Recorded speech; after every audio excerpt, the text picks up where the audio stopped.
Sometimes the heaviest weight we carry isn't grief itself, but not knowing what to do with it. Bernard Hackett felt that weight every single day after his wife died. He bought an old mansion in the Pennsylvania woods, a place everyone said was cursed. They said a serial killer had lived there decades ago. Bernard didn't care about the stories. He just needed something to fix. But when he started tearing down walls, he found something nobody expected. Hidden journals, old photographs, letters that told a different story.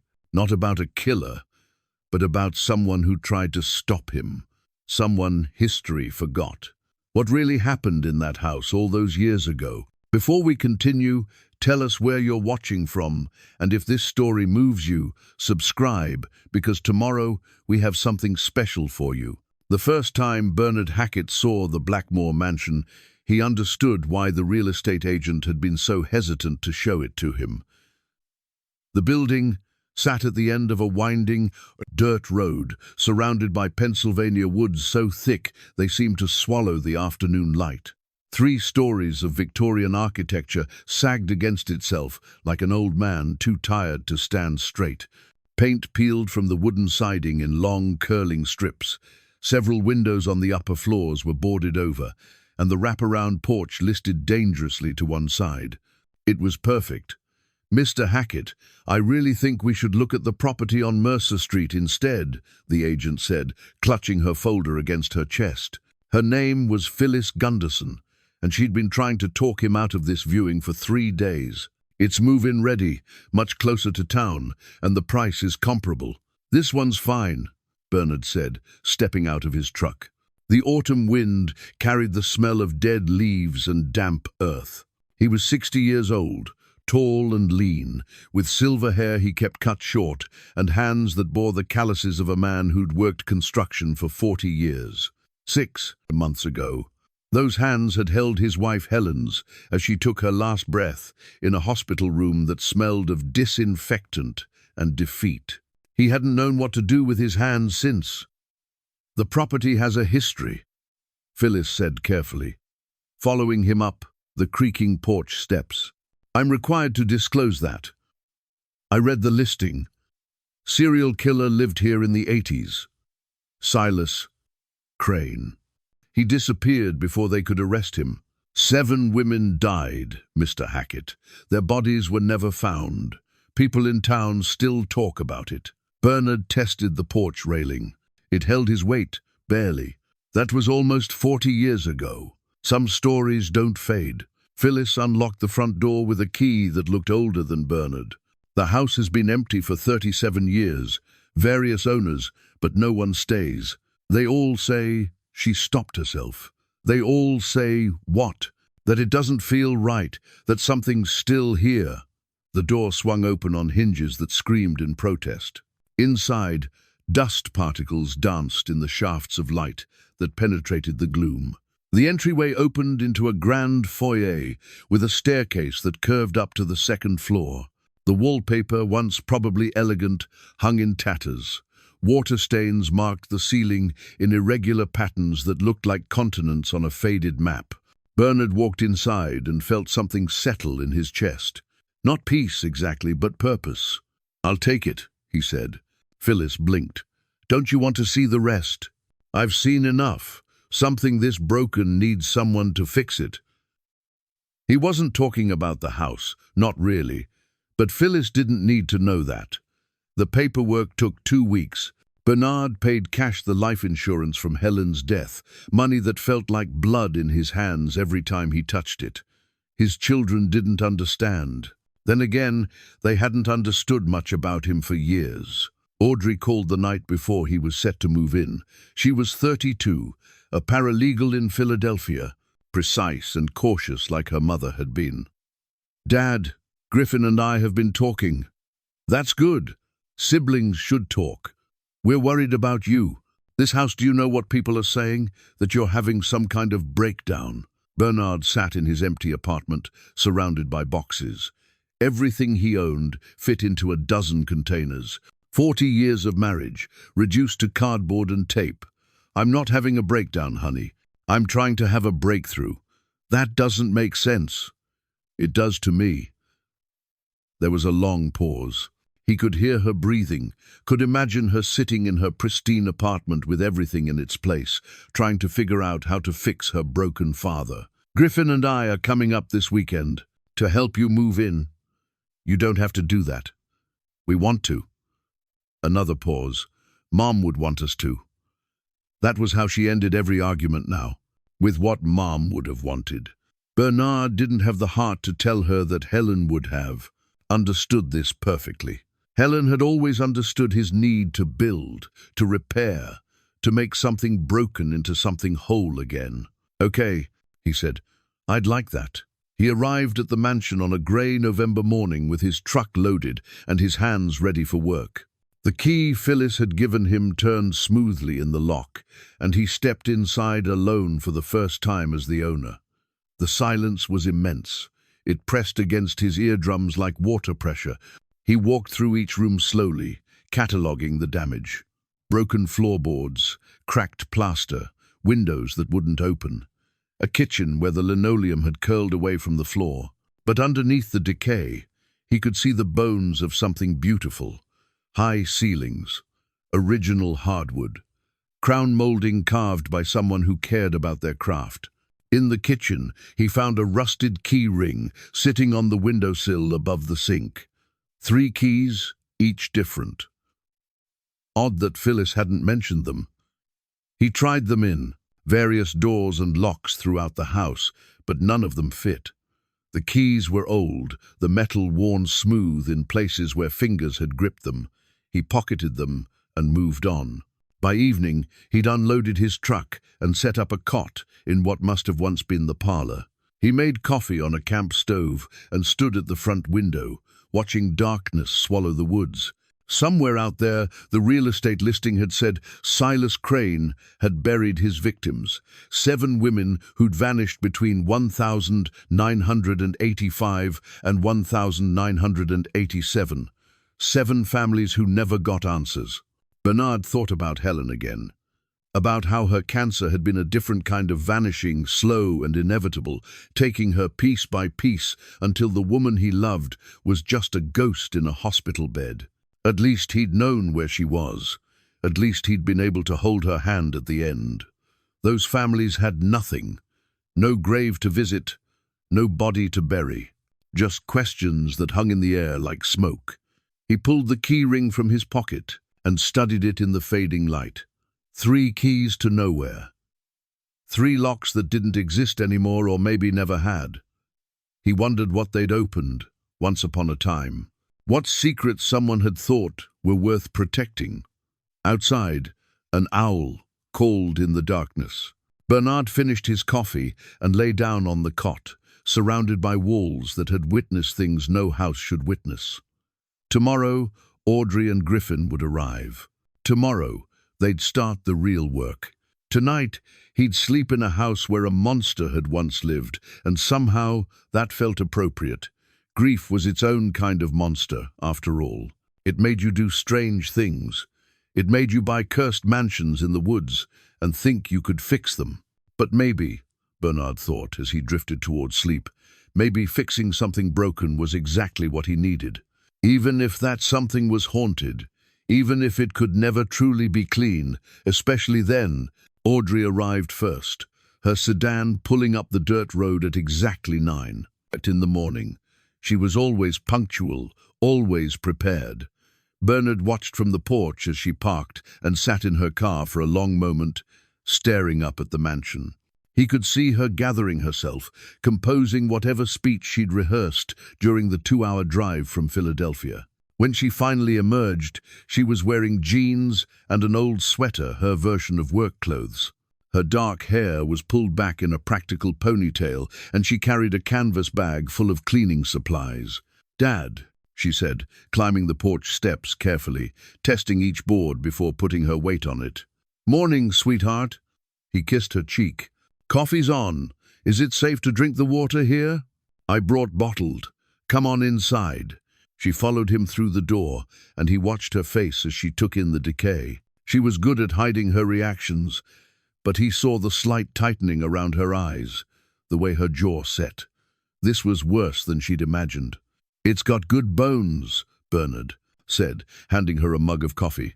"Dad, it's got termites and dry rot and probably black mold.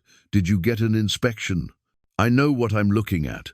40 years in construction, remember?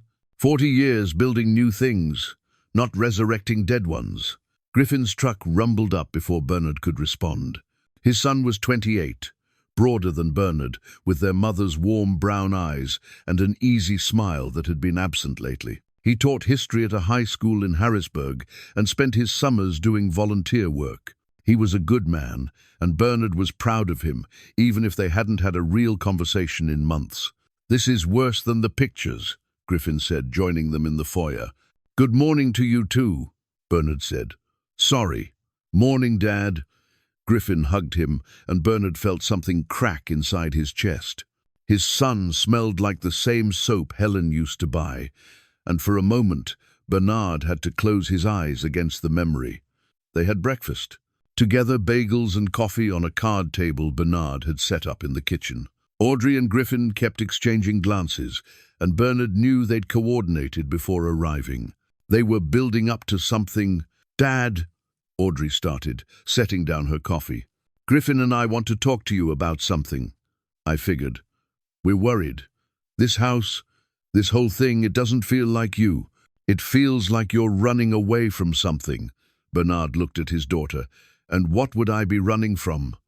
"Mom's death," Griffin said quietly. "You sold the house 2 weeks after the funeral. You got rid of almost everything. And now you're here, in the middle of nowhere, in a house where terrible things happened. I'm not running. I'm moving forward." "This isn't forward, Dad. This is sideways at best." Audrey's voice was gentle but firm. "You haven't processed what happened. You haven't grieved properly."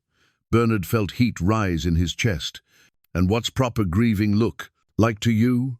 Sitting in that house where your mother died, in every room, where I can still smell her perfume in the bathroom and see her coffee cup in the cabinet?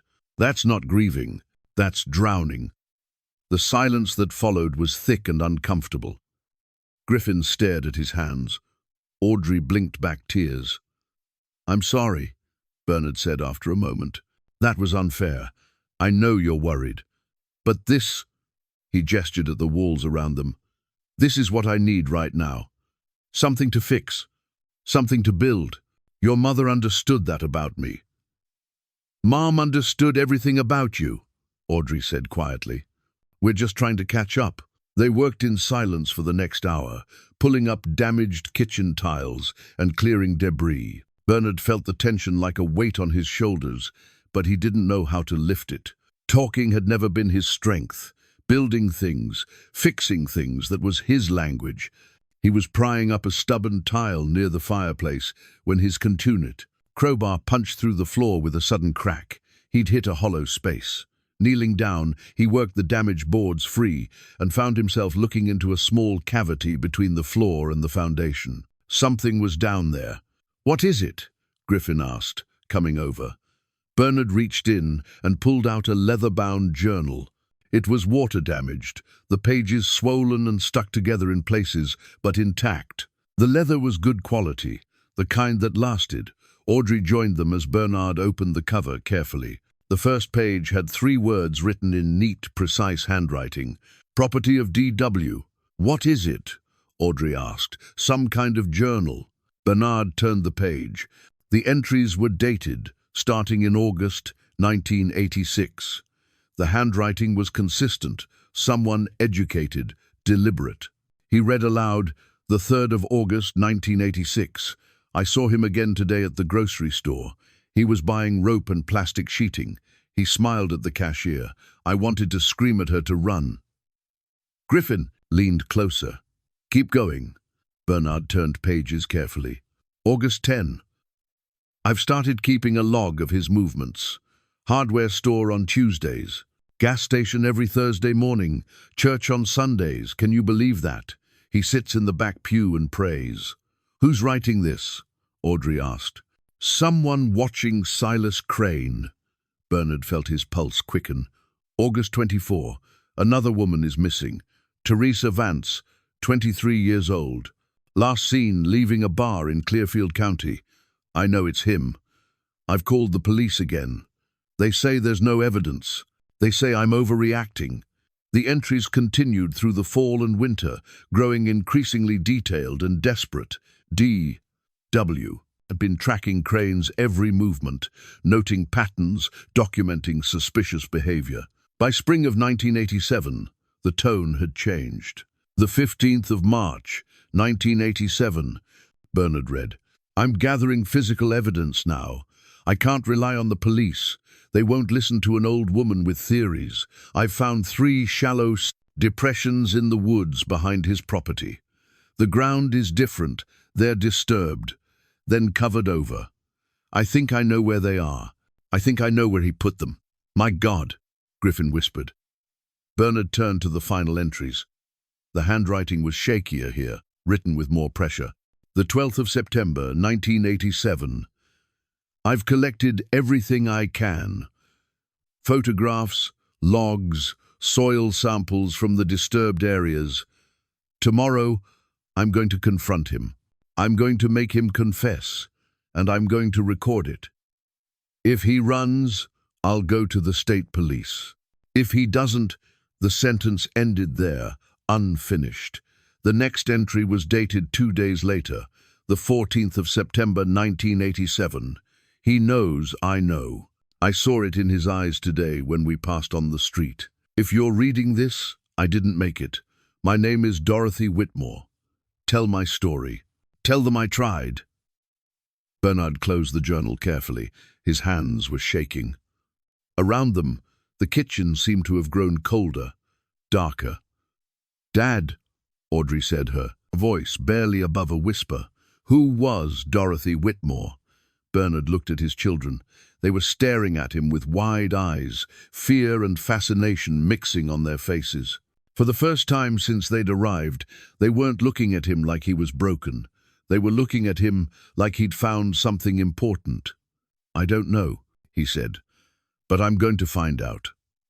The Millbrook Public Library was a small brick building that looked like it had been built in the 1950 seconds and never updated. Bernard pushed through the heavy wooden doors, with Audrey and Griffin following behind. The interior smelled of old paper and floor polish, a scent that reminded him of his elementary school days.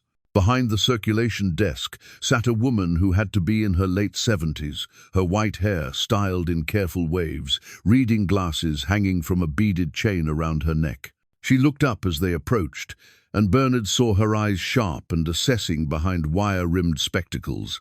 "Help, you folks?" she asked. "I hope so. I'm looking for information about the Silas Crane case from 1987. The woman's expression didn't change, but something flickered in her eyes. Recognition, and something else, pain maybe. "That's a name I haven't heard in a while. You a reporter?" "No, ma'am. I'm Bernard Hackett. I recently bought the old Blackmore mansion."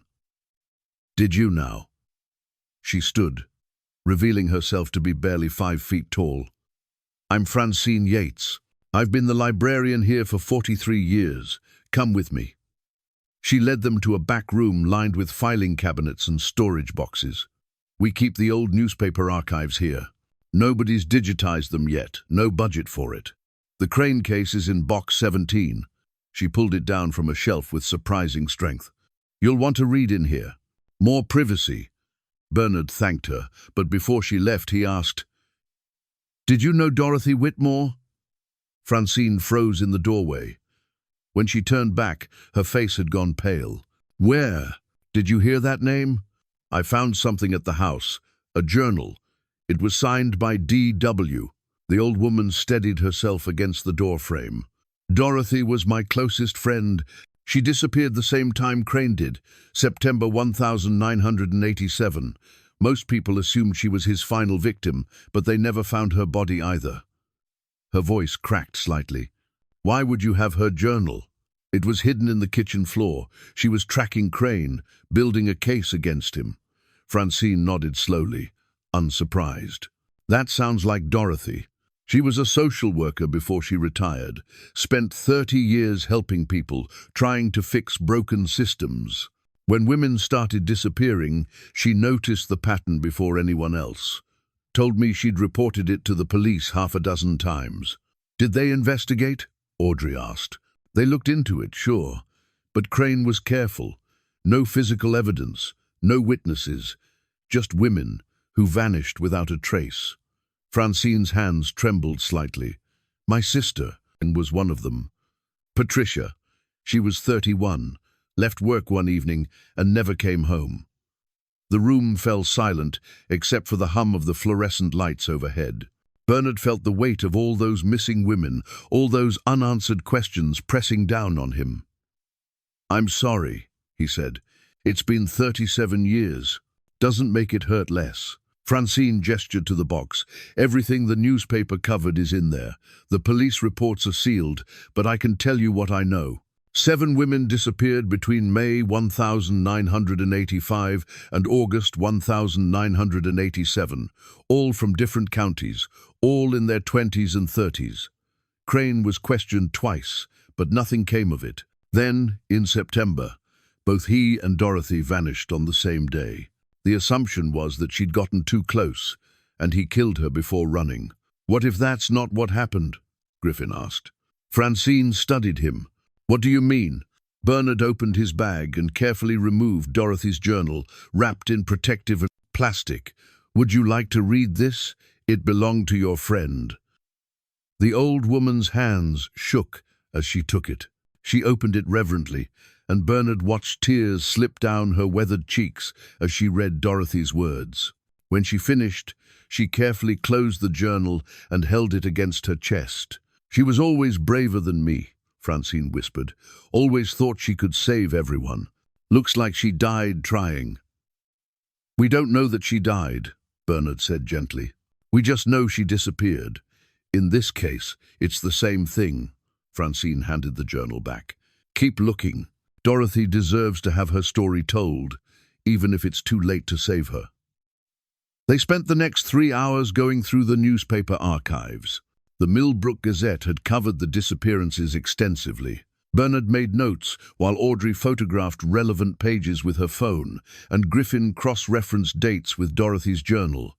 The pattern was clear once you knew to look for it. All 7 women had been seen in Millbrook in the days before they vanished.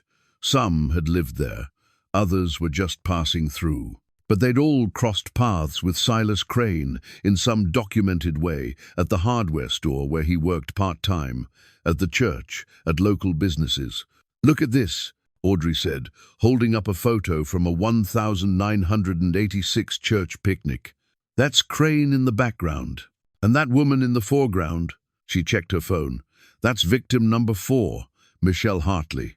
This was taken a week before she disappeared. Griffin found something else, a letter to the editor from October 1986, signed by Dorothy Whitmore. In it, she urged the police to investigate the disappearances more thoroughly, to look for connections, to take the threat seriously. The editor's note at the bottom dismissed her concerns as the worries of an anxious elderly woman. They didn't take her seriously because of her age, Audrey said, anger sharp in her voice. She was trying to save lives, and they patronized her. Bernard felt a deep respect for this woman he'd never met. Dorothy Whitmore had seen something wrong and refused to look away, even when everyone told her she was overreacting. She documented everything, built her own case, and ultimately disappeared while trying to stop a killer. In the bottom of the archive box, Bernard found something else, a photocopied evidence log from the Millbrook Police Department, dated October 1987, a month after the disappearances. It listed items seized from the Blackmore property during the investigation. Standard stuff, tools, personal effects, documents. But someone had written in the margins in pencil, cramped handwriting that was hard to read. They missed it. They didn't look deep enough. Who would have access to write on a police evidence log? Griffin asked. Someone inside the department, Audrey said. Or someone who got hold of a copy later. Bernard studied the handwriting. It wasn't Dorothy's he'd seen enough of her precise script to know this was someone else, someone who knew the police had failed. They left the library as afternoon shadows stretched across the parking lot. Francine walked them out, holding the door open. "Whatever you find," she said to Bernard, "even if it's just the truth that matters, Dorothy deserves that. My sister deserves that. All of them do." Bernard promised he would keep searching. On the drive back to the mansion, none of them spoke. They were each lost in their own thoughts, processing what they'd learned. When they pulled up to the house, it looked different to Bernard somehow. Not just a renovation project anymore. It was a puzzle box holding secrets that someone had died trying to reveal. "We need to search more thoroughly," he said as they climbed out. "If Dorothy hid her journal in the kitchen, she might have hidden other things too." "Dad," Audrey said carefully, "this is becoming more than just fixing up an old house." "I know. Are you okay with that?" Bernard looked at his daughter, at his son standing beside her, both of them watching him with concern and something else. Curiosity. Maybe engagement. For the first time in months, they were working together on something that mattered. "Yeah," he said. "I think I am." The basement had been on Bernard's list of places to avoid. The stairs were questionable, the floor uneven, and the whole space smelled of mold and standing water. But if Dorothy Whitmore had hidden her journal in the kitchen, it stood to reason she might have hidden other things in less accessible places. Bernard descended first, testing each wooden step before putting his full weight on it. Griffin followed with a powerful flashlight, and Audrey came last, her phone recording everything in case they found something important. The basement was larger than Bernard expected, extending under the entire footprint of the house. Ancient stone foundation walls wept with moisture. The ceiling was a maze of pipes and beams, draped with cobwebs that moved in the draft like ghostly curtains. Old furniture sat in clusters, chairs with broken legs, tables with warped tops, a rusted bed frame leaning against the far wall. "This place is a tetanus shot waiting to happen," Griffin muttered. Bernard moved slowly, sweeping his flashlight across the walls. He was looking for inconsistencies, places where the stone didn't quite match, where mortar had been recently applied or removed. It was the kind of detail work he'd learned from 40 years on construction sites, how to read a building, how to see what didn't belong. "Dad, over here," Audrey called from near the back corner. She was standing beside an old bookshelf that had probably held canning jars once upon a time. The shelves themselves were rotted through, but the frame was still sturdy. Behind it, Bernard could see scratches in the stone floor where the shelf had been moved repeatedly. "Help me shift this," he said to Griffin. Together, they pulled the bookshelf away from the wall. Behind it was a section of foundation that looked different from the rest. Newer mortar, lighter in color. Someone had removed stones and then replaced them, doing a decent job but not quite good enough to fool a professional eye. Bernard ran his hand along the mortared edge. This was done maybe 30, 40 years ago. The rest of this foundation is original, probably 1,880 seconds. "Think Dorothy did this?" Griffin asked. "Or someone before her? Only one way to find out." He went back upstairs and returned with his sledgehammer and a pry bar. The mortar was old enough that it crumbled relatively easily under pressure. Within 20 minutes, he'd loosened enough stones to pull them free. Behind the false wall was a cavity about 3 feet square and 2 feet deep. Inside was a metal box, the kind used for storing important documents in case of fire. Bernard pulled it out carefully and set it on the basement floor. The box was locked, but the lock was old and simple. A few strikes with the hammer and it popped open. Inside were photographs, dozens of them. Bernard spread them out on the floor, and his children knelt beside him. Every photograph showed Silas Crane, at the grocery store, pushing a cart, at the gas station, pumping fuel, walking out of the hardware store in his work uniform, entering a church, standing in his yard, working on his car. Each photo had a date and time written on the back in Dorothy's careful handwriting. There were also notes what Crane was wearing, what he'd purchased if Dorothy could determine it, where he went next. Some photos had additional observations. Seemed agitated today, kept looking over his shoulder. Or spoke to young woman at intersection. She looked uncomfortable. She was documenting everything, Audrey said softly, building a timeline of his movements. Look at the dates, Griffin said, checking his phone where he'd stored photos of the newspaper articles. She photographed him the day before victim number 5 disappeared, and again 3 days after. He looks different in the second one, more relaxed, almost satisfied. Bernard felt a chill despite the basement's humid warmth. Dorothy had been watching a predator, documenting his hunting patterns. She'd gotten close enough to take these photos without Crane knowing, or at least without him knowing for most of the surveillance. At the bottom of the box was a folded piece of paper. Bernard opened it carefully. It was a hand-drawn map of the property, showing the mansion and the surrounding woods. Several areas were marked with X's and dated.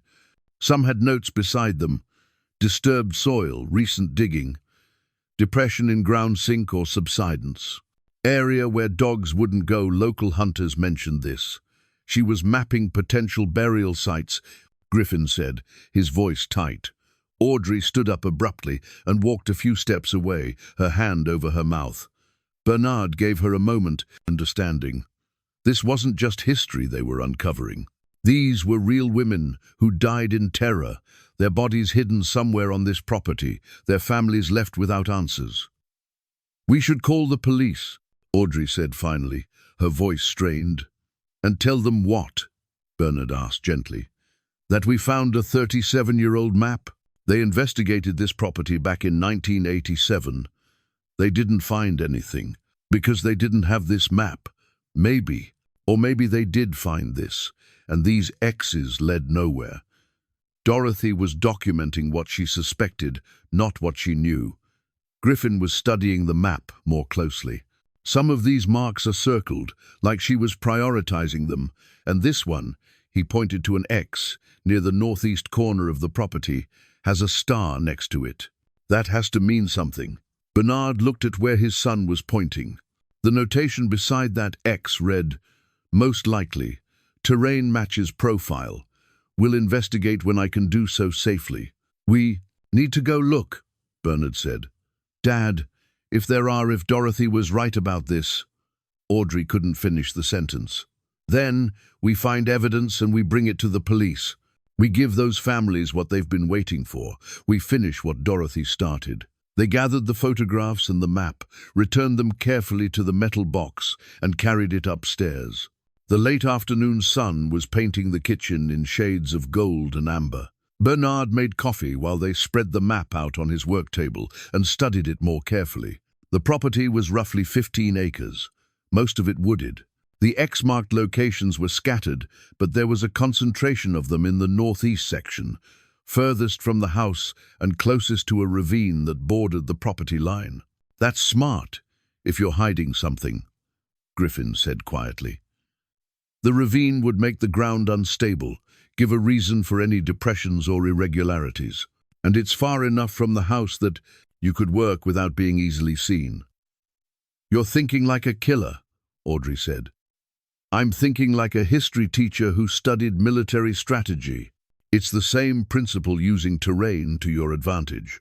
Bernard pulled out the property survey he'd received when he bought the house.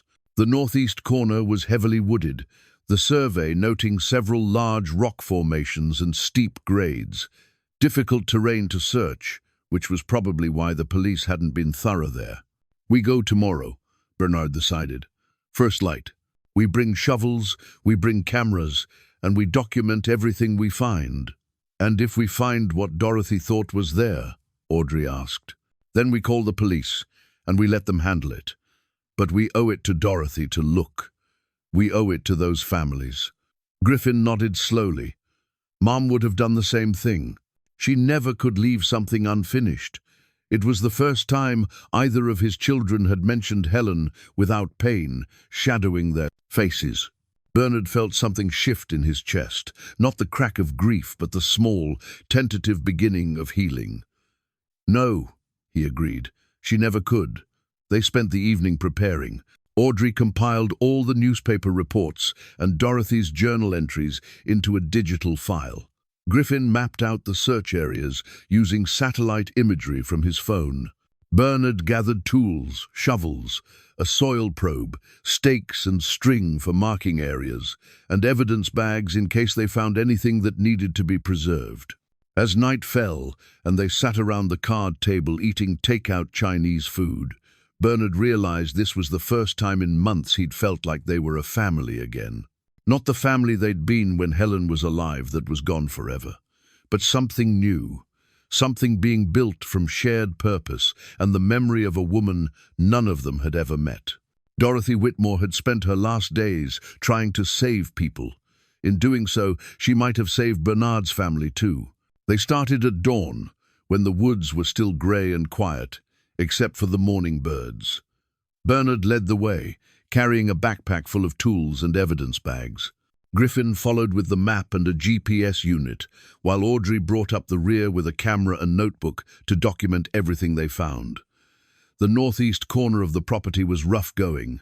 Fallen trees blocked the path in places, and the ground was uneven, studded with rocks and exposed roots. Bernard's knees complained about the terrain, reminding him that 60 wasn't 40 anymore, but he pushed on. Behind him, he could hear his children breathing hard as they climbed. "According to the GPS, we should be about 50 yards from the first marked site," Griffin called out. They found it 10 minutes later, a slight depression in the ground, maybe 4 feet across. The surrounding vegetation was different here, younger growth that suggested the soil had been disturbed at some point in the past. Bernard knelt and examined it closely. "Hard to say if this is natural or not," he admitted. "Could be subsidence from an old stump rotting out. Could be something else." "Dorothy marked it on her map," Audrey said. "She must have thought it was significant." Bernard pulled out the soil probe, a long metal rod with a T-handle. He drove it into the ground at various points around the depression, feeling for resistance, for changes in soil density. At the center, about 3 feet down, he hit something that wasn't rock. "There's something here," he said quietly. Griffin's face had gone pale. "Should we dig?" "Not yet. Let's check the other sites first. If there's a pattern, we'll know better what we're dealing with." They moved to the next marked location. This one was more obvious, a clear, rectangular depression, about 6 feet long and 3 feet wide. The kind of shape that nature didn't make on its own.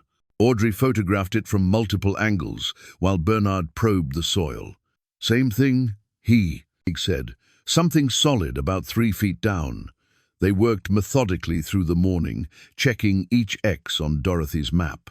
Some turned out to be nothing natural depressions, rock formations, old stump holes. But 5 of them showed the same characteristics, rectangular depressions with something buried at a consistent depth.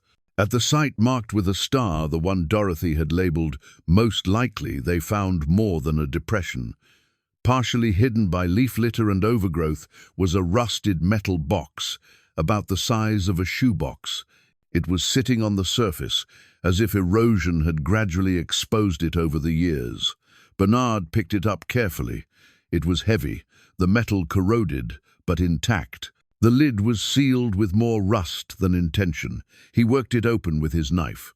Inside were personal effects: a silver bracelet, a driver's license in a plastic sleeve, a small photo album, a set of keys. Each item was in a separate plastic bag, labeled with a name and date in Dorothy's. Handwriting: Michelle Hartley, May 1986. Bernard read from one bag. He pulled out his phone and checked Audrey's digital files. "That's victim number 4. "Oh, God," Audrey whispered. They found 6 more buried metal boxes at the marked sites. Each one contained personal effects from one of the missing women: jewelry, ID cards, photographs, small, precious things that would have been on their persons when they disappeared. Dorothy had found them somehow and catalogued them meticulously, preserving evidence that the police had never recovered. "How did she get these?" Griffin asked, his voice shaking slightly. "She must have found where Crane kept them," Bernard said. "Before he disappeared, she documented it, preserved it, and hid it where he couldn't destroy it. They gathered all the boxes and carried them back to the house in silence. The weight of what they'd found seemed to press down on all of them. These weren't just artifacts. They were proof.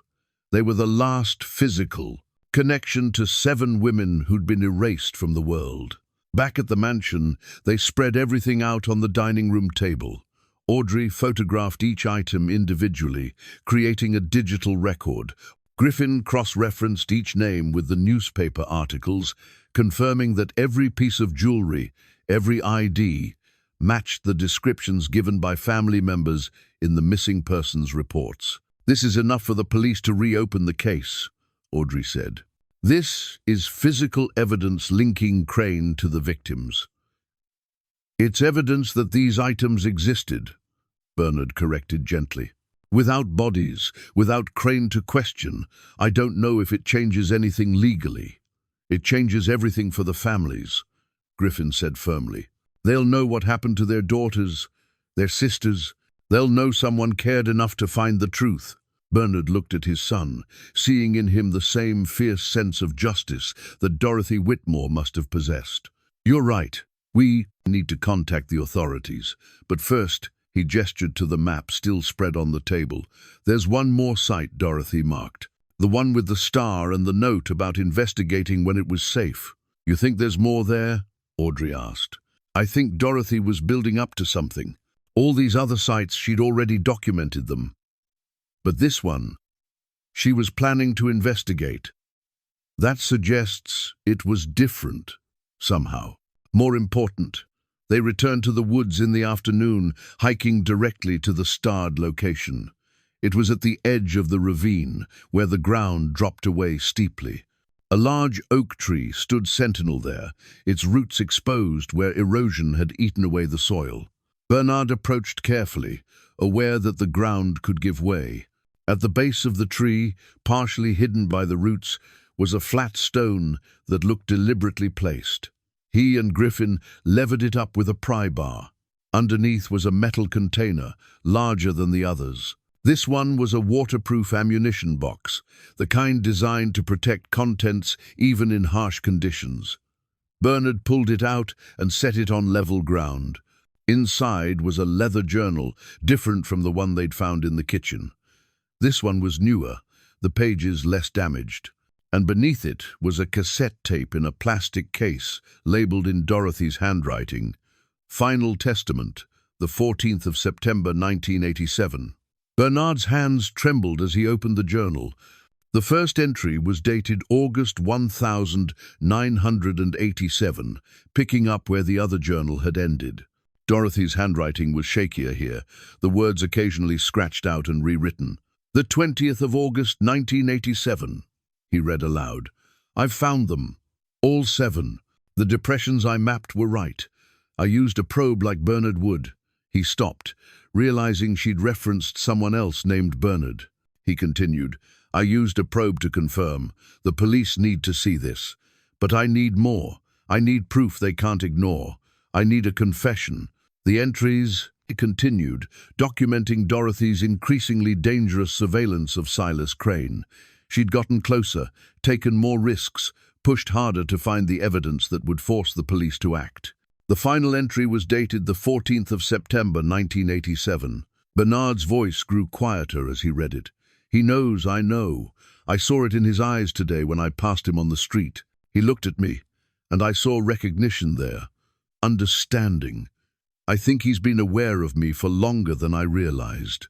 I've prepared everything, the journals, the photographs, the map, to where the evidence is buried. If I don't make it, someone will find this eventually. Someone will finish what I started. My name is Dorothy Whitmore. I was a social worker for 30 years. I tried to save people. I hope I still can, even if I'm not here to see it. Tell them I tried. Tell them someone cared." Bernard closed the journal carefully. Around them, the woods had grown very quiet, as if even the birds were paying respect to Dorothy's final words. "There's still the tape," Griffin said softly. "We need to find something to play it on," Audrey said. "There must be an old cassette player somewhere in the house." They gathered everything and hiked back in the fading afternoon light. Bernard felt Dorothy's presence around them, in the careful documentation of evidence, in the courage it took to stand alone against a killer. She'd known the risk, she'd accepted it, and she'd made sure her work would survive her.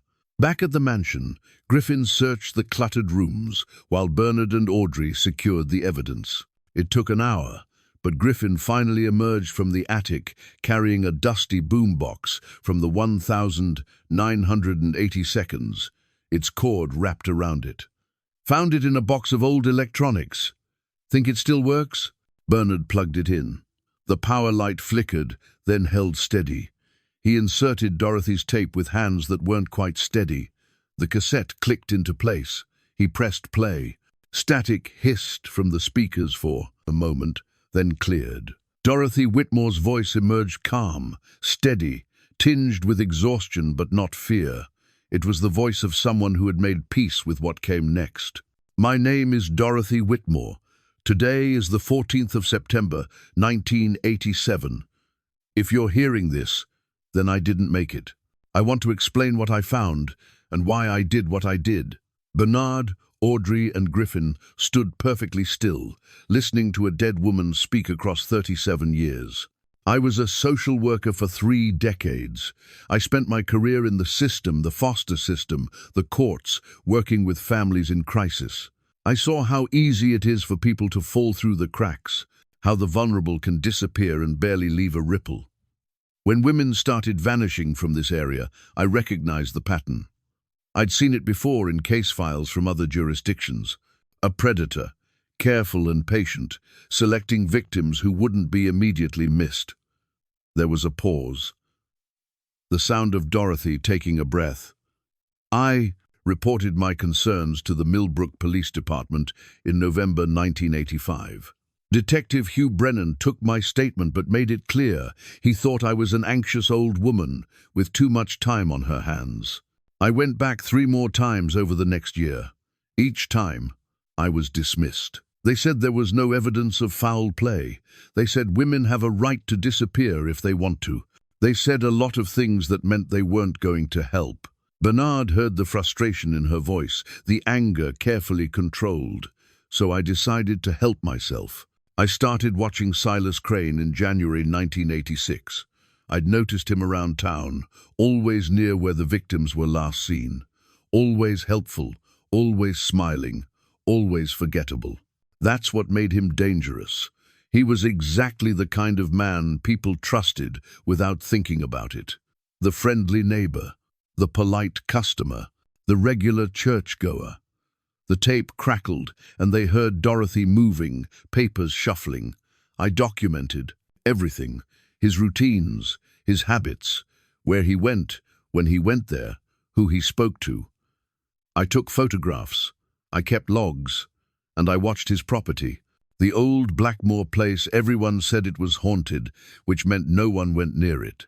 Perfect for someone with something to hide. Griffin sat down heavily in a chair, his face pale.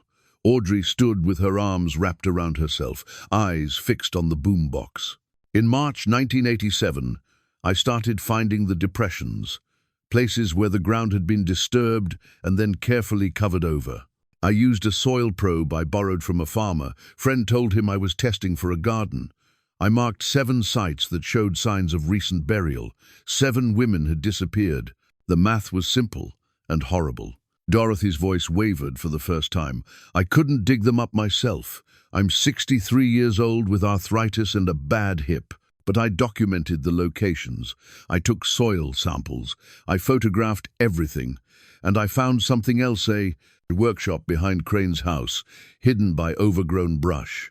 Inside, I found personal effects from the victims. Jewelry, ID cards, little trophies he kept. I took them, one by one, over several visits. I preserved them as evidence. I hid them where he couldn't find them. Bernard thought about the metal boxes they'd excavated, Dorothy's careful preservation of evidence. She'd been building a case that would survive her death. I was going to go to the state police. I had enough evidence now that they couldn't dismiss me. But then Crane saw me watching him. It was 3 days ago. We passed on Main Street, and our eyes met, and I saw that he knew. Not just that I was watching, but that I'd found his secrets. He smiled at me, a cold, knowing smile, and I understood that my time was running short. Another pause. When Dorothy spoke again, her voice was softer, more reflective. I've spent my life trying to save people. Some I saved, many I couldn't. The system fails more often than it succeeds, especially for those who don't have voices, who don't have power. These 7 women, they deserved better. They deserved a system that listened when someone said they were in danger. They deserved police who took an old woman's concerns seriously. They deserved to live. Bernard felt tears on his cheeks and didn't bother to wipe them away. I've hidden everything I found. The journals, the photographs, the map, the evidence. If you're listening to this, you've found it. Thank you. Please take it to the authorities. Please tell the families what happened to their daughters, their sisters, their mothers. Please make sure someone remembers their names. Patricia Yates, Susan Mackenzie, Teresa Vance, Michelle Hartley, Angela Russo, Karen DeLuca, and Jennifer Carlisle. They mattered. Their lives had value, and someone needs to speak for them. Dorothy took a shaking breath. If Crane comes for me, and I believe he will, I want you to know I'm not afraid. I've lived a full life. I've loved and been loved. I've done work that mattered. If my death brings justice for these women, then it's a death with meaning. That's more than most people get. The tape went silent, except for background noise. Then Dorothy spoke one more time, her voice barely above a whisper. Tell them I tried. Tell them someone cared. Tell them the truth. The tape clicked off.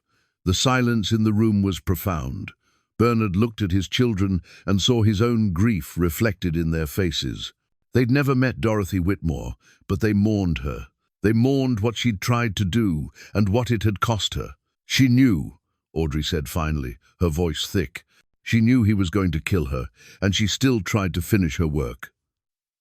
That's courage, Griffin said quietly. Real courage. The kind where you're terrified, but you do it anyway because it's right. Bernard rewound the tape and removed it carefully, placing it back in its protective case. We need to contact Detective Brennan. Dorothy mentioned him by name. He needs to hear this. He needs to know what happened because he didn't listen. Dad, Audrey said gently. He's probably, if he's still alive, he needs to hear it. He needs to understand what his dismissal cost. Bernard's voice was firm but not harsh. Not to punish him, but because he's part of this story too. Everyone who didn't listen, they're part of why Dorothy died alone, trying to do their job for them. They spent the evening organizing everything they'd found. Audrey created a detailed inventory with photographs. Griffin typed up a timeline, cross-referencing dates from Dorothy's journals with newspaper reports and the evidence they'd discovered. Bernard carefully packaged the physical evidence, making sure everything was preserved and labeled. As night fell, they worked by lamplight in the dining room, the mansion quiet around them. Bernard found himself thinking about Helen, about how she would have loved this mystery, this puzzle. She'd always been the one who wanted to know the full story, who couldn't rest until she understood what had happened and why. You know what's strange, Griffin said, looking up from his laptop. We came here to fix a house, and instead we're fixing something else, finishing someone's work, giving families closure. That's what Mom always said you were good at, Dad, fixing things that seemed broken beyond repair. Your mother was smarter than all of us, Bernard said. She was, Audrey agreed, and she would have liked Dorothy Whitmore. They were the same kind of person, stubborn, determined, convinced they could make things better if they just worked hard enough. Bernard thought about that. 2 women he'd never see alive again, but who'd shaped his path nonetheless. Helen, who'd taught him that building things meant building connections, building trust, building family. And Dorothy, who'd shown him that some things were worth fighting for, even when you knew you couldn't win. "Tomorrow," he said, "we find Detective Brennan. We give him a chance to hear what he should have heard 37 years ago. And then we make sure Dorothy's voice finally reaches the people who need to hear it." His children nodded. Outside, the wind moved through the trees, and the old mansion creaked and settled. Somewhere in these walls, Dorothy Whitmore had hidden her final testament. She'd known she was running out of time, but she'd made sure her work would outlive her. Bernard understood that impulse now. The need to leave something behind that mattered, to fix something broken, even if you couldn't be there to see it whole again. Detective Hugh Brennan lived in a modest ranch house on the outskirts of Millbrook. He was 75 years old now, retired for a decade, and when he answered the door, Bernard saw a man carrying the weight of years in every line of his face. "Can I help you?" Brennan's voice was gruff but not unfriendly. "My name is Bernard Hackett. I bought the old Blackmore mansion. I found something there that I think you need to see." Brennan's expression shifted, something passing across his features too quickly to identify. Regret, maybe, or resignation. "Come in." The living room was neat and sparse. Photos on the mantel showed a younger Brennan in uniform, receiving commendations, standing with other officers. There was a wedding photo, but no sign of a spouse in the house. On a side table sat a bottle of whiskey and a single glass. Bernard, Audrey, and Griffin sat while Brennan took the armchair across from them. Bernard pulled out Dorothy's journals, the cassette tape, and several photographs. "I found these hidden in the house. They belonged to Dorothy Whitmore." Brennan closed his eyes briefly. When he opened them, they were tired. "I wondered what happened to her work. I knew she was documenting something. He stopped himself. "What did you find?" Bernard handed him the first journal. Brennan read in silence, his jaw tightening as he progressed through Dorothy's entries. When he finished, Bernard gave him the second journal and then played the tape. Listening to Dorothy's voice seemed to age Brennan another 10 years. By the time the tape ended, his hands were shaking. "I didn't listen," he said quietly. "She came to me 4 times. 4 times she told me women were dying, and I thought she was a paranoid old woman with too much time on her hands. I thought," his voice cracked, "I thought I knew better." "There's more," Bernard said. He gestured to Audrey, who spread out the photographs of the evidence they'd excavated. Brennan studied them, his professional eye cataloguing what he was seeing.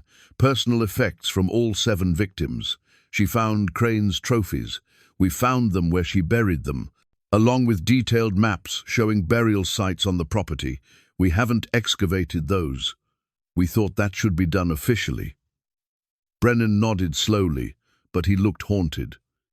"This changes everything. This is the evidence we never found. Dorothy gave us a case we can finally close." He paused, "even if it's 37 years too late." "There's something else," Griffin said.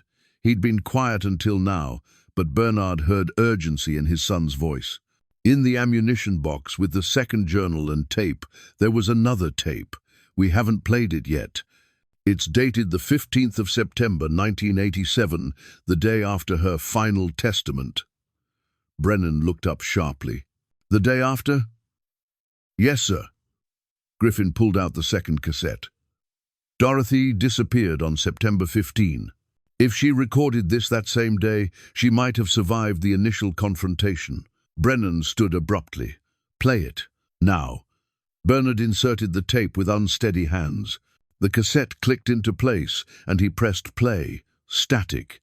Then Dorothy's voice again, but different this time. Shakia, frightened but determined. "This is Dorothy Whitmore, the 15th of September, 1987. I'm recording this because I need someone to know what happened, what really happened." Bernard leaned forward, his heart pounding. "Yesterday I recorded what I thought was my final message. I believed Silas Crane would kill me. I was prepared for that. But something happened that I never expected." Dorothy paused, and they could hear her moving, the rustle of papers. I went to confront him this morning. I went to his workshop with my tape recorder hidden in my bag, hoping to get a confession. I thought if I could record him admitting what he'd done, it would be enough. The police would have to listen then. Another pause. Dorothy's breathing was audible, rapid and shallow. He was there, in the workshop, sitting on the floor, surrounded by... Her voice broke, surrounded by newspaper clippings about the missing women. And he was crying. This man, this monster I'd been tracking for 2 years, was sitting there crying like his heart was breaking. Bernard exchanged glances with Audrey and Griffin. This wasn't what any of them had expected. When he saw me, he didn't run. He didn't attack. He looked at me and said, "I knew you'd come. I've been waiting for someone to stop me." And then he told me everything.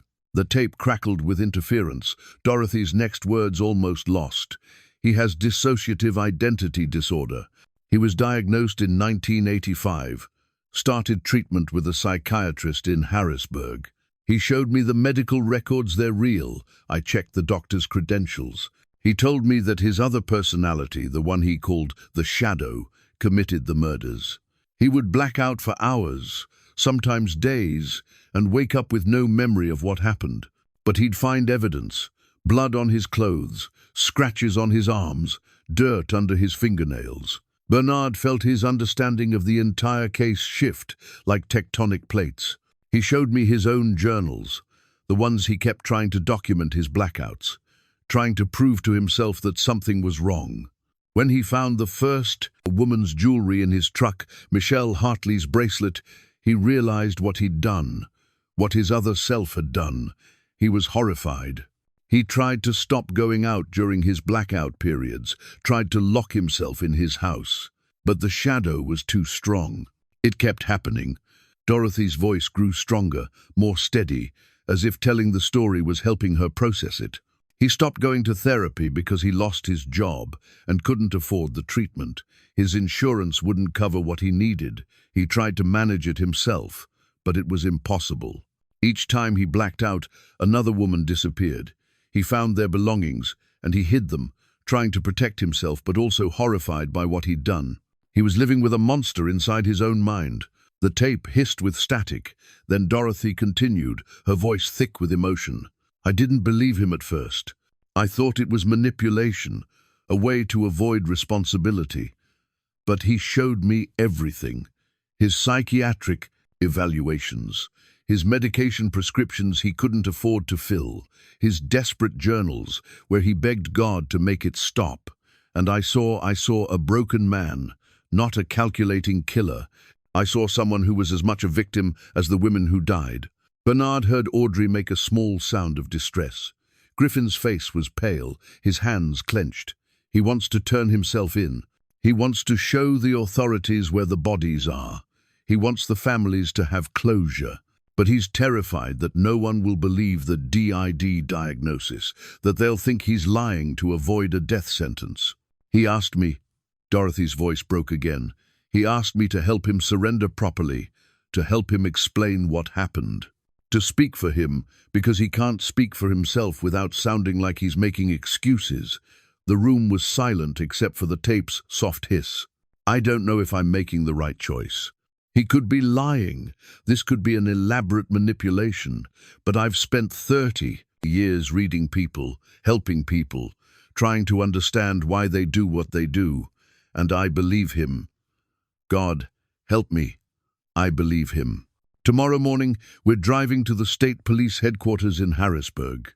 Together, I'll help him tell his story. I'll show them the medical records. And whatever happens after that, at least the families will know the truth. Dorothy took a shaking breath. If we don't arrive by sunset tomorrow, check Miller's Gorge. That's the route we're taking. If something goes wrong, if I'm wrong about him, that's where you'll find us. My final request, if he's telling the truth about the DID, please make sure people know. Mental illness killed those women as surely as if it had been a gun. The system failed them. The system failed him. We can't bring them back, but we can learn from what happened. We can do better. The tape ended with a click that seemed to echo in the silent room. Brennan sat with his head in his hands. "Miller's Gorge," he said finally. "That's where they disappeared. We searched the roads, but the gorge, it's a steep ravine with heavy vegetation. If a car went off the road there, it could be hidden for decades," Bernard finished. "We need to search it," Griffin said. "If Dorothy and Crane crashed, trying to reach the state police, then they're both victims," Audrey whispered. "Both of them died trying to do the right thing." Brennan stood, suddenly looking more like the detective he'd been than the haunted retiree he'd become. "I'll call the current sheriff. We'll organize a search team first thing tomorrow. If they're there," he looked at Bernard, "you should come." "You found Dorothy's voice. You should be there when we find her." Bernard nodded. Around him, his children sat in stunned silence, trying to process what they'd heard. The story had turned inside out. Silas Crane wasn't just a monster. He was a man trapped by an illness he couldn't afford to treat. An illness that turned him into something he hated. And Dorothy had seen that. She'd chosen compassion over vengeance. "The families," Audrey said quietly. "How do we tell the families that the man who killed their daughters was also a victim?" "Carefully," Brennan said. "And honestly, they deserve the whole truth, not just the parts that fit our idea of justice." Sheriff Marcus Landry arrived at the mansion at dawn with 2 deputies and Detective Brennan.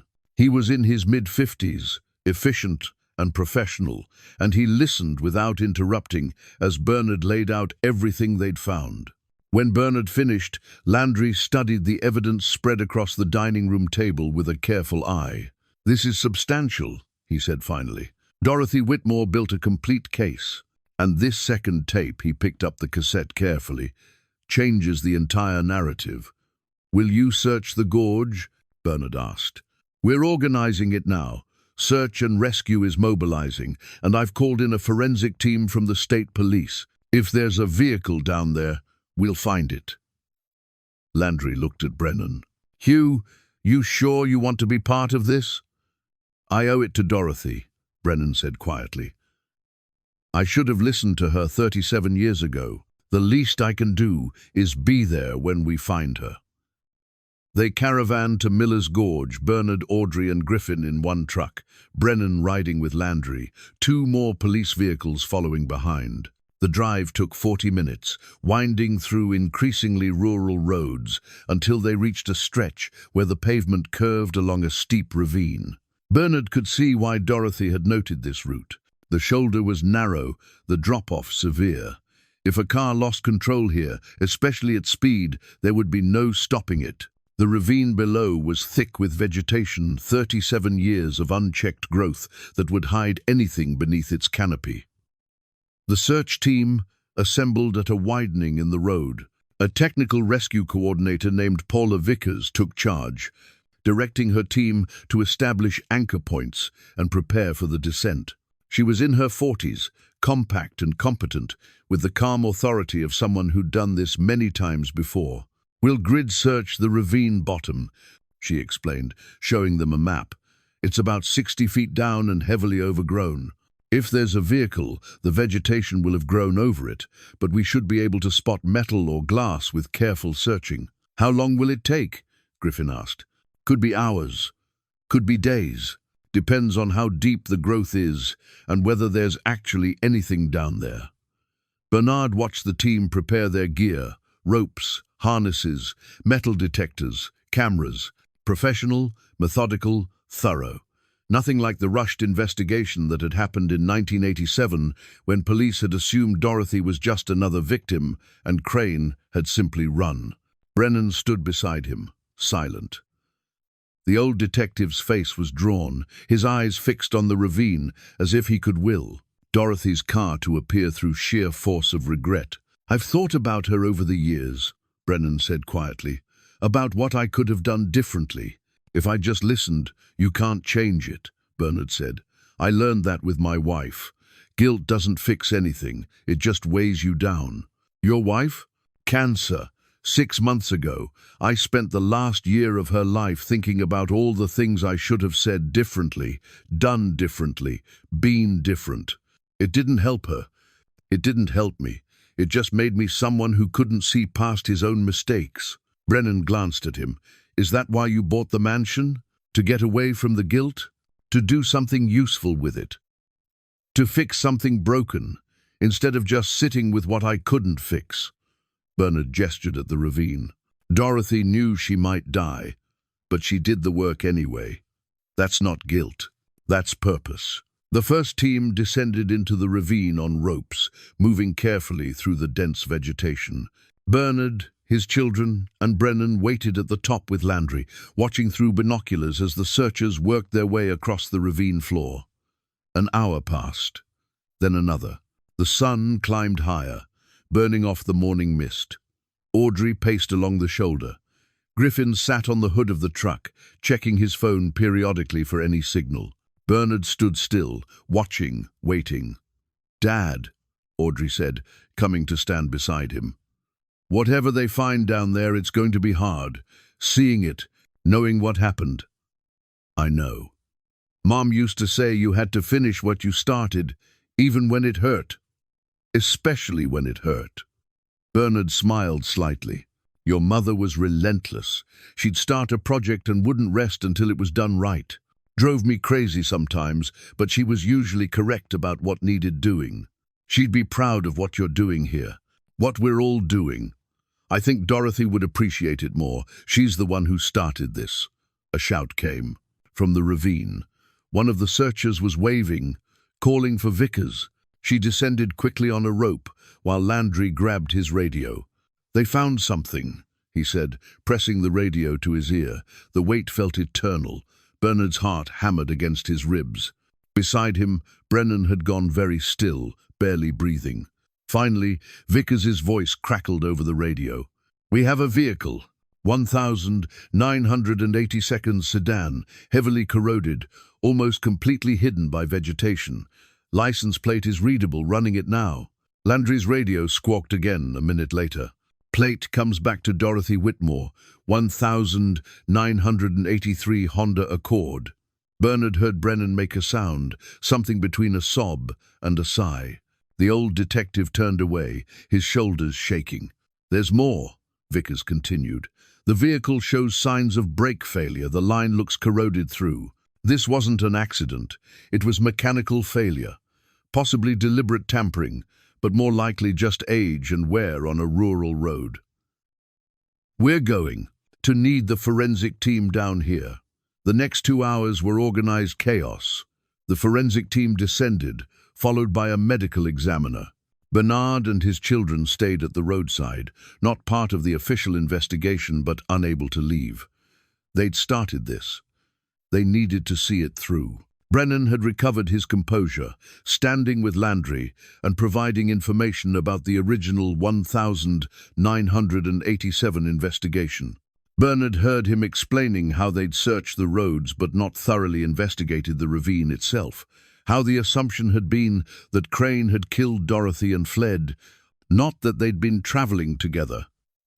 "We failed," Brennan said, his voice carrying. "We made assumptions instead of following evidence.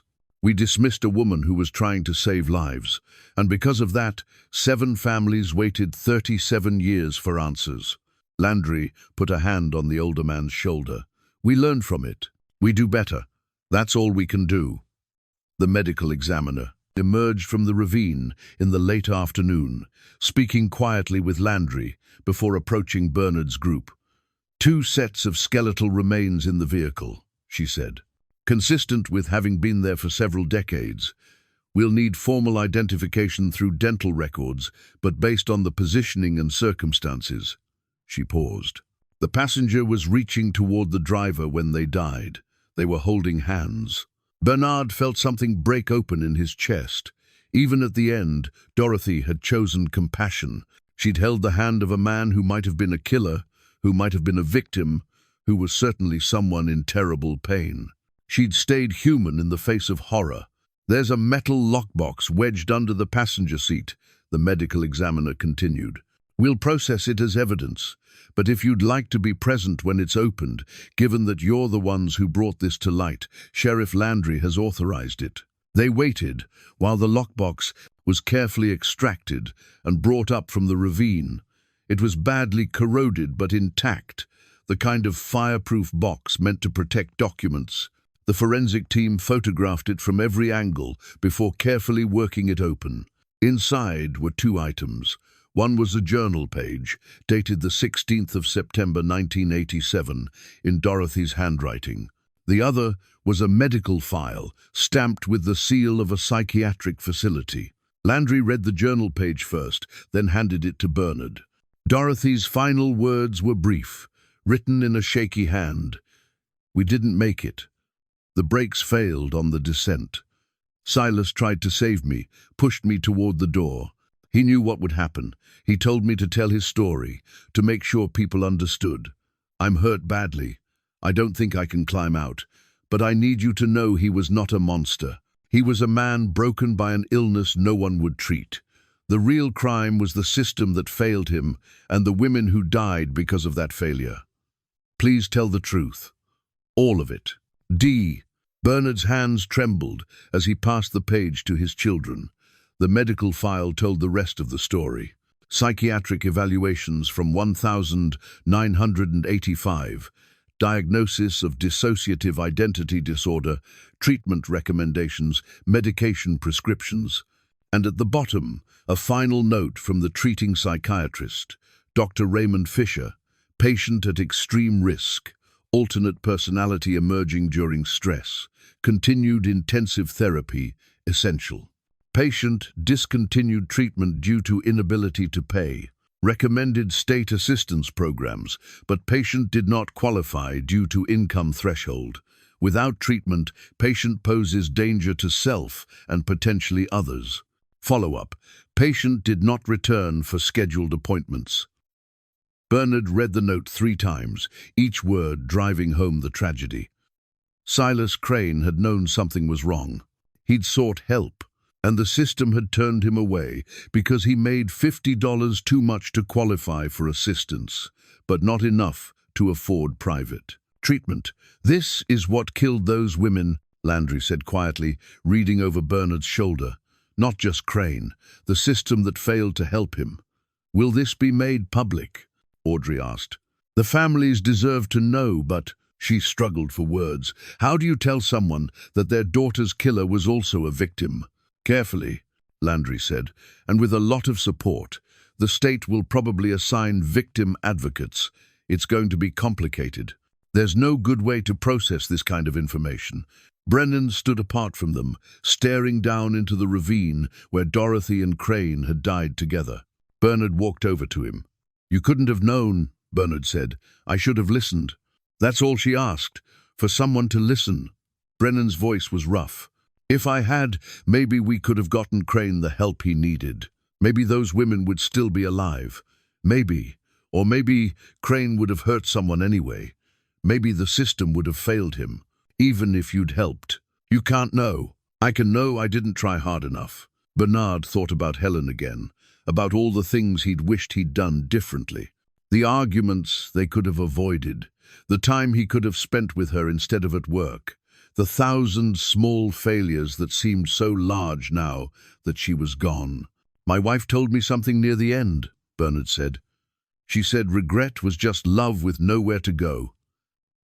That all those things we wish we'd done differently, they're just proof we cared. The caring matters even when we get it wrong." Brennan looked at him, eyes red. Dorothy cared. She cared enough to die for it. And now we make sure that mattered. We tell her story. We make sure people learn from this. The forensic team worked until dark, documenting everything before carefully extracting the remains. They'd be transported to the state medical examiner's office for formal identification, though there was little doubt about who they belonged to. Bernard watched as 2 body bags were loaded into the medical examiner's van. 2 people who died trying to do the right thing, their bodies hidden for 37 years while their story waited to be told. Francine Yates arrived just as they were finishing, having heard about the search through the small-town network of information that moved faster than any official channels. She was leaning on a cane, and Bernard could see the weight of years and grief in every line of her face. "Is it really her?" Francine asked Landry. "We believe so, ma'am. Formal identification will take a few days, but all the evidence points to it being Dorothy Whitmore." Francine nodded slowly, tears tracking down her weathered cheeks. "She told me she was going to solve it. I told her to let it go, that it was too dangerous. But Dorothy never could leave things unfinished." She looked at Bernard. "You found her work?" "We did. All of it. She documented everything. The evidence she gathered, the surveillance, the burial sites. She built a complete case." Bernard paused. "There's more. About what happened. About why. Would you like to know?" "I've waited 37 years. I can wait another day to hear it properly." Francine touched Bernard's arm. "Thank you for not letting her be forgotten, for finishing what she started." They drove back to the mansion in silence as night fell around them.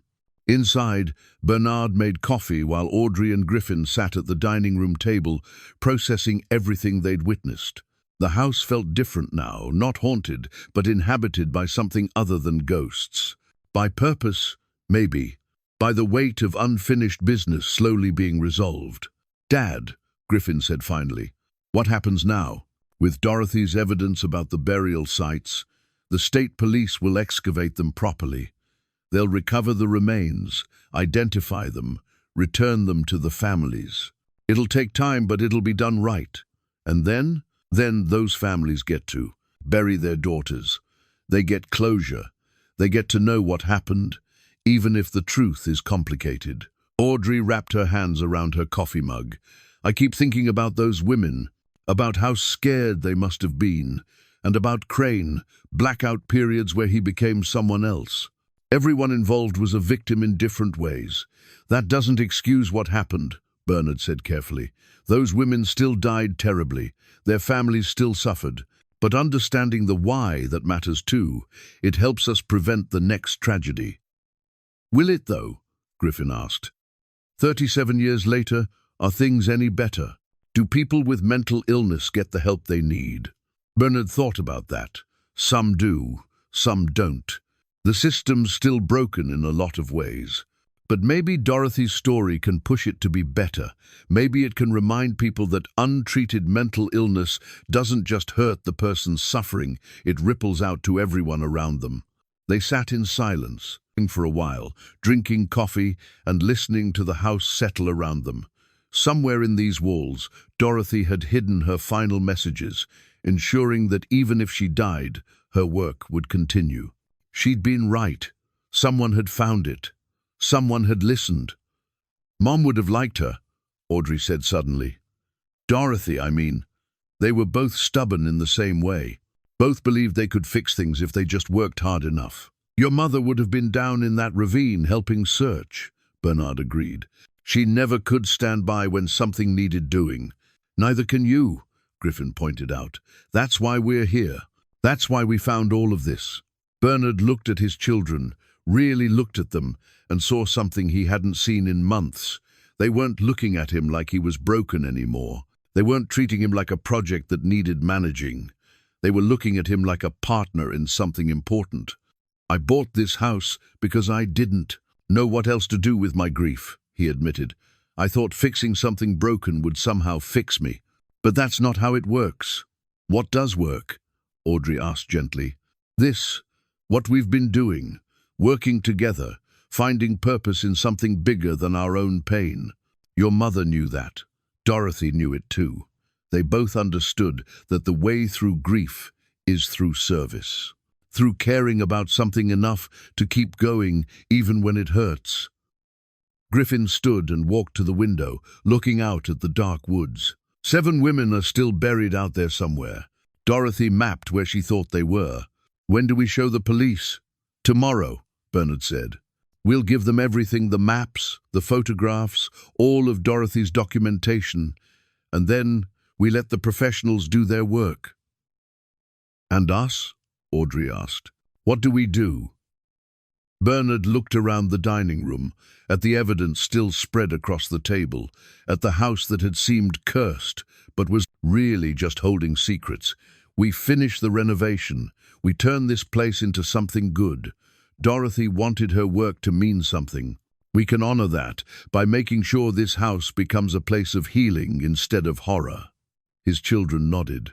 Outside, the wind moved through the trees, and somewhere in the darkness, Bernard imagined Dorothy Whitmore finally resting, knowing her voice had been heard at last.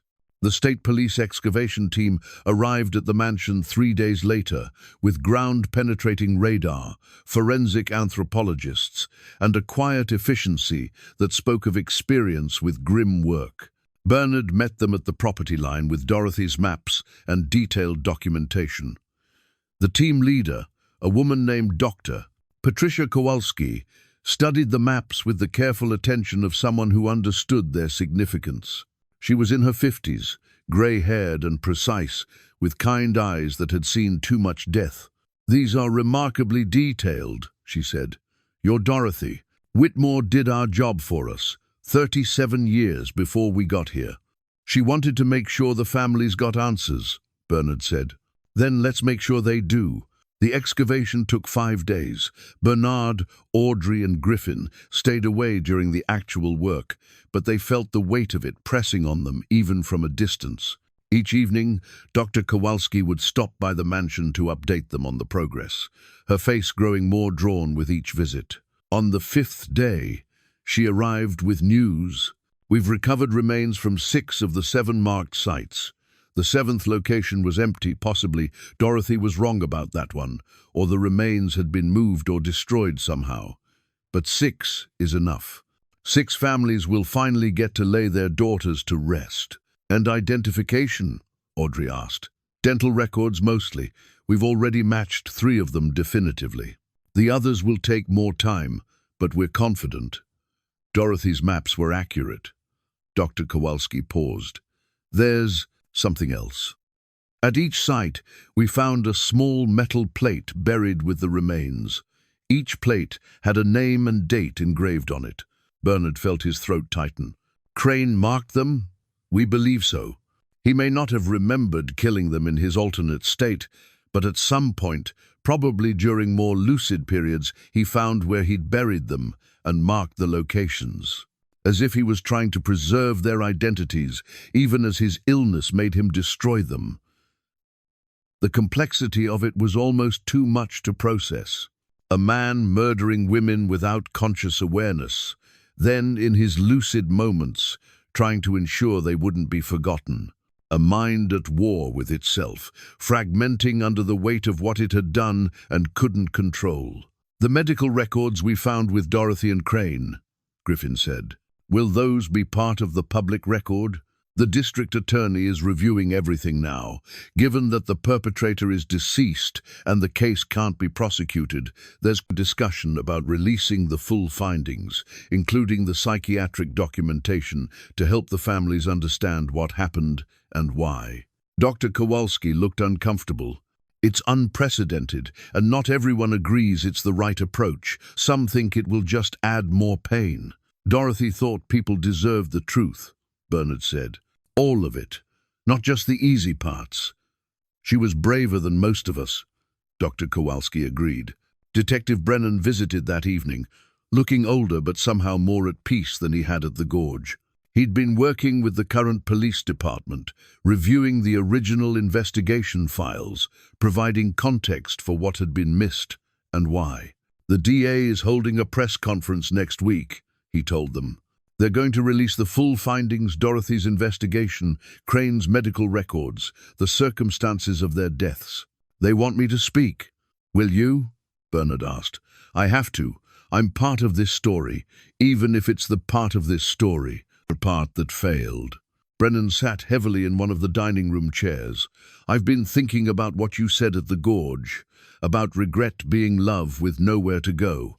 I think maybe speaking publicly, acknowledging what I should have done differently, maybe that's somewhere for it to go." "It won't bring Dorothy back," Griffin said gently. "No, but it might save the next Dorothy, the next person who sees something wrong and tries to report it. If police hear this story and remember to listen, to take seriously even the voices that seem unlikely, then Dorothy's death wasn't meaningless." Audrey had been quiet, but now she spoke. The families are going to need support. Processing this learning that their loved one's killer was also suffering from untreated mental illness that's going to be complicated grief. The state's providing victim advocates and counselors, Brennan said, and there's talk of creating a foundation for mental health treatment, access, and victim support, something that addresses both sides of this tragedy. Bernard thought about that, a foundation built on Dorothy's work, on the complicated truth of what had happened. It felt right, somehow. Not simple justice, but something more nuanced and more useful. "I'd like to contribute to that," he said. "The insurance money from my wife, I've been trying to figure out what to do with it. Something that would matter. Something that would help." His children looked at him, and Bernard saw understanding in their eyes. Helen would have approved. She'd always believed in turning pain into purpose, in building something useful from the wreckage of loss. "Dorothy Whitmore Foundation," Brennan said quietly, "for mental health access and victim advocacy. It has a ring to it." Over the next week, the story broke in stages. First the local news, then regional, then national. The complexity of it, a serial killer who was also a victim of untreated mental illness, a retired social worker who died trying to help him, a system that failed everyone involved, captured attention in a way simple narratives never could. The families of the victims gave interviews. Some were angry, unable to process the idea that Crane had been anything other than a monster. Others, after time to think and with counseling support, spoke about the need for better mental health care, for systems that don't let people fall through the cracks. Patricia Yates's sister Francine's niece spoke at the press conference, her words measured and powerful. "My aunt died because someone saw a pattern and no one would listen. My mother died because someone needed help and couldn't get it. Both of those things are failures we can fix. That's how we honor them, by doing better." Bernard watched it all from the mansion, his children beside him. The house was slowly transforming, new windows installed, floors repaired, walls replastered. It would take months to finish, but the bones were solid. It would be beautiful again. "Dad," Audrey said during one of the news broadcasts, "you did something important here. You found Dorothy's voice when everyone else had forgotten she existed. That matters." Bernard thought about Dorothy's final words, about telling her story, about making sure someone remembered. He'd done that. They all had. "She did the hard part," he said. "We just finished what she started." Outside, evening light filtered through the trees, and somewhere in the foundation of the house, empty spaces that had held secrets now held only air. The truth had been excavated, examined, and finally given voice. Dorothy Whitmore could rest. 6 months later, Bernard stood on the renovated porch of the mansion and watched the sun rise over the Pennsylvania woods. The house behind him was transformed, fresh paint, new windows, restored woodwork that gleamed in the early light. It had taken months of work, but the mansion was whole again. Not perfect, perhaps, but solid and purposeful. The sign beside the driveway read, "Dorothy Whitmore Retreat Center, a place for healing and hope." Audrey's car pulled up the drive, followed by Griffin's truck.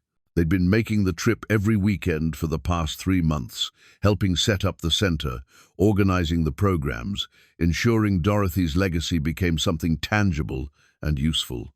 Bernard met them at the steps, coffee already brewing inside. "Big day," Audrey said, climbing out with boxes of supplies. "Nervous?" Griffin asked. "A little. It feels important to get this right." The retreat center would officially open next week, offering free support groups and counseling for families dealing with grief, loss, and the complicated aftermath of violence. They'd also partnered with mental health organizations to provide resources for people struggling to access treatment. It was exactly what Dorothy would have wanted, addressing both sides of the tragedy, helping victims and preventing future harm. The foundation had grown. Beyond anything Bernard had imagined, donations had poured in after the story went national, and several prominent mental health advocates had joined the board. Detective Brennan served as an advisor, using his experience to help shape programs that would encourage better communication between concerned citizens and law enforcement. Inside, they worked together, setting up the main meeting room. Francine Yates arrived mid-morning, carrying flowers for Dorothy's memorial corner, a quiet space with Dorothy's photograph, her story, and a guest book where visitors could leave messages. "She would have loved this," Francine said, arranging the flowers carefully. Dorothy always believed broken things could be fixed. Broken systems, broken people, broken trust. She never gave up on that. "Neither did you," Bernard said. "You kept her memory alive all these years." "I kept her alive in my heart. You brought her back to the world." Francine touched Bernard's arm. "Your wife Helen was at it. She'd be proud of what you've built here." Bernard felt the familiar ache of Helen's absence, but it was different now. Softer, less like drowning, more like remembering. She understood about finishing things, about making something meaningful from pain. The memorial service for the 7 victims had been held 2 months earlier. All 7 women had been identified and returned to their families for burial. Bernard had attended, standing in the back with Audrey and Griffin, bearing witness to the grief and closure happening simultaneously. Several family members had approached afterward to thank him for finding Dorothy's work, for ensuring their loved ones could finally rest. Silas Crane had been buried quietly in an unmarked grave, his family long since moved away and wanting no part of the story. Dr. Fisher, his psychiatrist, had attended alone, an old man carrying decades of regret for a patient he couldn't save. He donated Crane's medical records to the foundation, hoping they might educate future practitioners about the consequences of inadequate mental health care. Dorothy Whitmore had been laid to rest beside her parents in the Millbrook Cemetery. Hundreds had attended, people whose lives she'd touched during her 30 years as a social worker, people who remembered her kindness and determination. Bernard had spoken briefly, reading from her final journal entry, ensuring her last words were heard by those who'd known her best. Now, arranging chairs in the meeting room that had once been the mansion's formal parlor, Bernard thought about how far they'd all come. Audrey had taken a leave from her paralegal job to manage the center full-time, discovering a passion for victim advocacy she'd never known she possessed. Griffin brought his students to volunteer, teaching them about social justice and systemic failure through Dorothy's story. And Bernard had found what he'd been searching for when he bought this cursed house, not an escape from grief, but a way through it. Not a distraction from Helen's absence, but a way to honor what she'd taught him about building things that mattered. "Dad, phone call," Griffin said, holding out his cell. "It's the DA's office." Bernard took the call, listening as the assistant district attorney explained that the final report was being released today. All findings, all evidence, all the complicated truth of what had happened and why. It would be taught in criminal justice programs, used to train law enforcement, referenced in mental health policy discussions. Dorothy Whitmore's name would be remembered not as a victim, but as someone who'd seen what was broken and tried to fix it, even knowing the cost. When Bernard hung up, his children were watching him with quiet pride. Outside, the woods stretched endlessly green under the summer sun. Somewhere out there, 7 women rested in marked graves after decades of nameless burial. Their families had answers, however painful. The system that had failed them was slowly, incrementally changing. "You know what Mom used to say?" Audrey said, looking around the transformed space. She said the hardest part of building wasn't the construction, it was believing the foundation would hold. "This foundation will hold," Bernard said with certainty. He'd built it himself, after all. Not just the physical structure, but everything it represented: truth, compassion, complicated forgiveness, and the stubborn insistence that broken things deserved to be made whole. Griffin opened the windows, letting fresh air sweep through the mansion. The house that had held so many secrets now held only light and purpose. Dorothy would approve, Bernard thought. She'd spent her last days documenting darkness so that light could eventually find its way in. "Before we open next week," Audrey said, "I think we should have a small ceremony. Just us, Francine, Detective Brennan. Honor Dorothy properly. Let her know we finished what she started." "She knows," Francine said softly from the doorway. "Wherever she is, she knows. And she's grateful." Bernard walked to the window and looked out at the land where tragedy had happened and healing was beginning. The weight he'd carried for so many months, grief for Helen, uncertainty about his purpose, distance from his children, had transformed into something else. Not gone, but integrated, part of who he was now. Sometimes, he'd learned, the heaviest weight we carry isn't grief itself, but not knowing what to do with it. He'd found his answer in these walls, in Dorothy's courage, in the complicated truth that monsters and victims could sometimes be the same broken person, and that healing required acknowledging all of it. The sun climbed higher, painting the renovated mansion in shades of gold. Bernard Hackett, 60 years old and finally understanding what it meant to finish something, turned back to his children and smiled. "Let's get to work," he said. "We've got a lot of people to help." And they did.